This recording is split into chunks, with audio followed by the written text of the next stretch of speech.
Dans cette vidéo, je vais analyser un cas réel. Pas une théorie, pas une rumeur.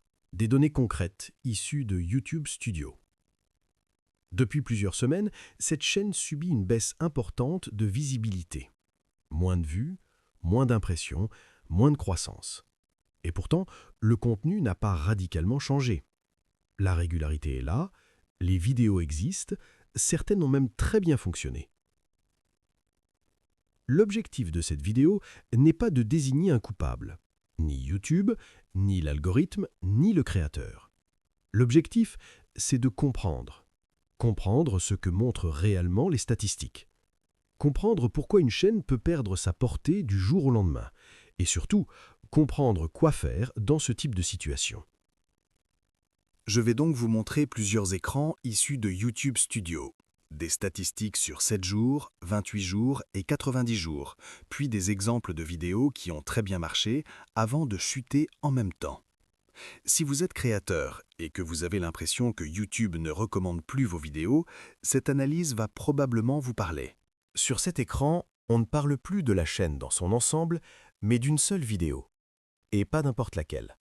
La meilleure vidéo de la chaîne sur les 90 derniers jours. Cette vidéo a très bien fonctionné au départ. Elle a généré plusieurs milliers de vues, beaucoup d'heures de visionnage et un nombre important d'abonnés.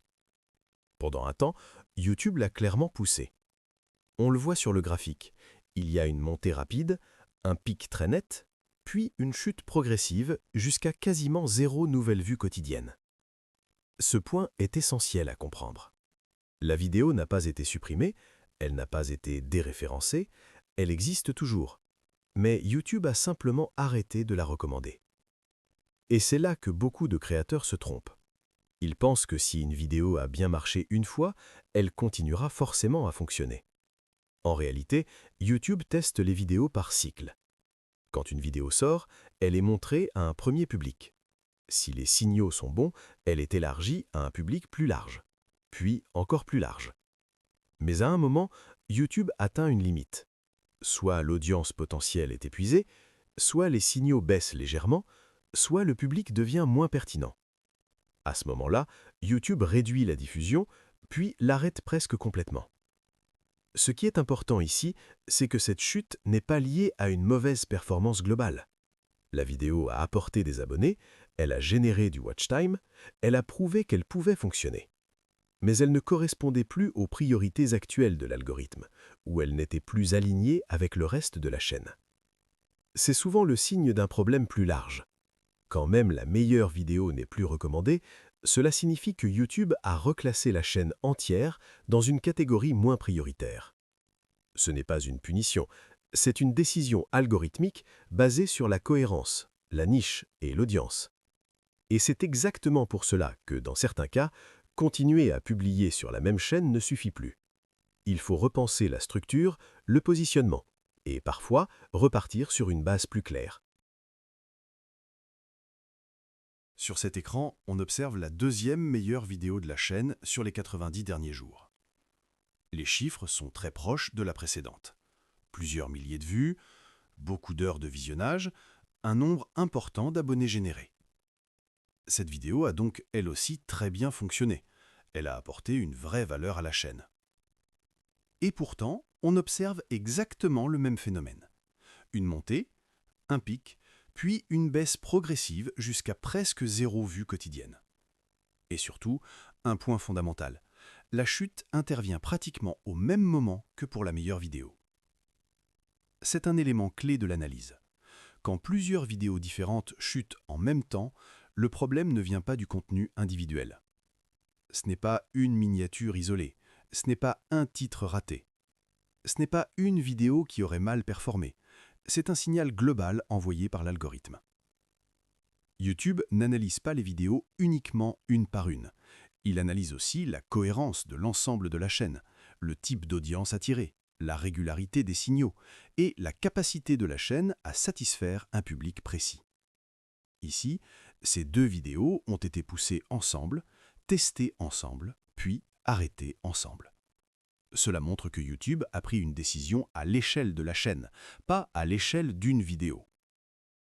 C'est souvent à ce moment-là que les créateurs ressentent une incompréhension totale. Ils continuent à publier, mais même leurs meilleures vidéos ne repartent plus.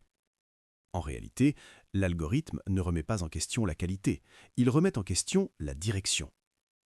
Quand ce type de chute simultanée se produit, cela signifie que YouTube ne sait plus exactement comment positionner la chaîne dans son système de recommandation. Et dans ce cas précis, les statistiques montrent clairement que le problème est structurel, pas ponctuel. Maintenant que l'on a vu les chiffres, une question se pose forcément.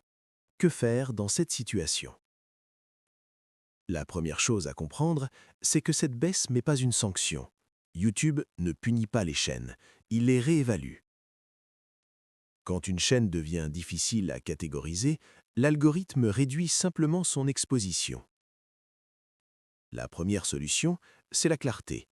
Une chaîne, une langue, une niche, une promesse claire.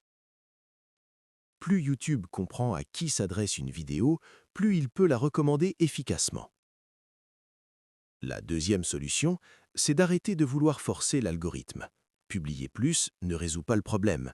Changer de miniature tous les 2 jours ne résout pas le problème. Ce qui compte, c'est la cohérence globale sur plusieurs semaines. La troisième solution, et c'est parfois la plus efficace, c'est de repartir sur une base propre. Une nouvelle chaîne, un positionnement clair dès la première vidéo, un public unique et des signaux cohérents dès le départ.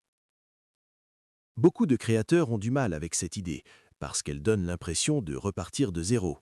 En réalité, c'est souvent le moyen le plus rapide de retrouver de la visibilité. Enfin, la dernière chose à retenir, c'est que l'algorithme YouTube change en permanence. Ce qui fonctionnait hier ne fonctionne pas toujours aujourd'hui. Comprendre YouTube, ce n'est pas chercher des hacks, c'est apprendre à s'adapter. Et parfois, la meilleure décision pour une chaîne, ce n'est pas de la sauver à tout prix, mais de repartir plus intelligemment.